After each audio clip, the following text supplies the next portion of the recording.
बच्चों, हम लोग आर्थिक विकास का वैश्वीकरण और भारतीय अर्थव्यवस्था पाठ पढ़ रहे हैं। उसमें हमने वैश्वीकरण का अर्थ जाना, जिसमें पूरा विश्व एक बाजार हो जाता है।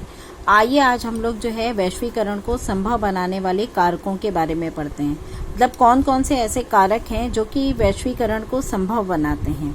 उसमें सबसे पहला कारक आता है प्रौद्योगिकी में तीव्र उन्नति। प्रौद्योगिकी मतलब टेक्निक। उसमें आप देख रहे हैं डे बाय डे जो है वो बहुत तेज विकास हो रहा है।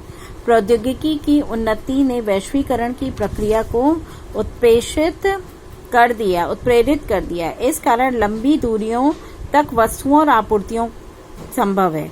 अब आप देख रहे हैं कि हमें दूसरे देश से जो है हमारे देश में आसानी से वस्तुएं आ जाती हैं और हमारे देश की वस्तुएं भी दूसरे देश में आसानी से चली जाती हैं।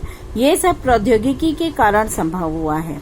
आप देख रहे हैं इसमें सूचना और संचार प्रौद्योगिकी जैसे कंप्यूटर, इंटरनेट, मोबाइल, फैक्स आदि ने भी इसको बहुत तेजी से बढ़ोतरी दी है।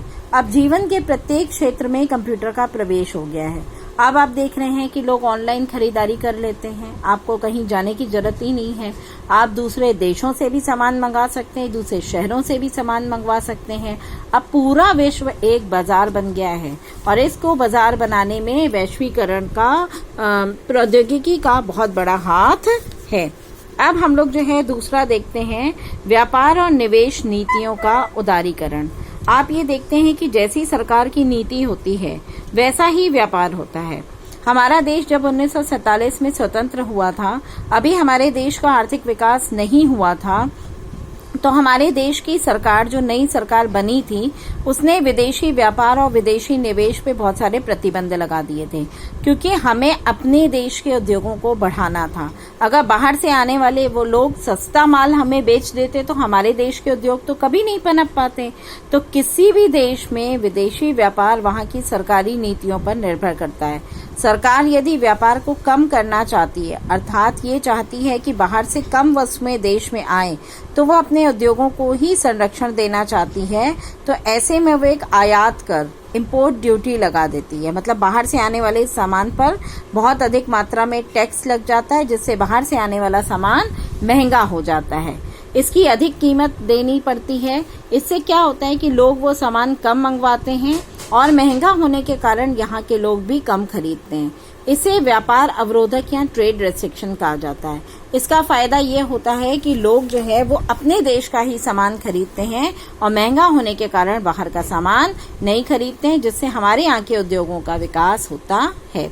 तो 1950 से 60 के दशक में उद्योगों का उदय हो रहा था और इस अवस्था में आयात प्रतिस्पर्धा इन उद्योगों को बढ़ने नहीं देती थी। इसलिए भारत सरकार ने अनिवार्य चीजें जैसे मशीनरी, उर्वरक, पेट्रोलियम पर के ही आयात को अनुमति दी थी। मतलब यही चीजें हम लोग केवल बाहर से मंगवा सकते थे, बाकी चीजें हमको अपने देश में ही बनानी थी। विकास के शुरुआती चरण में उत्पादकों को विभिन्न तरीकों से संरक्षण दिया गया। ये इस तरीके से संरक्षण दिया गया था ताकि हमारे उद्योग पनपे। लेकिन सन 1991 में जब हमारी अर्थव्यवस्था कुछ मजबूत हो गई थी, तब हमें लगने लगा कि अब हम बाहरी देशों से प्रतिस्पर्धा कर सकते हैं। मतलब हमारे उत्पाद भी इतने अच्छे हैं कि उनको जो है कंपटीशन में उतारा जा सकता है। बाहर के देश हमारे उत्पाद भी खरीदेंगे।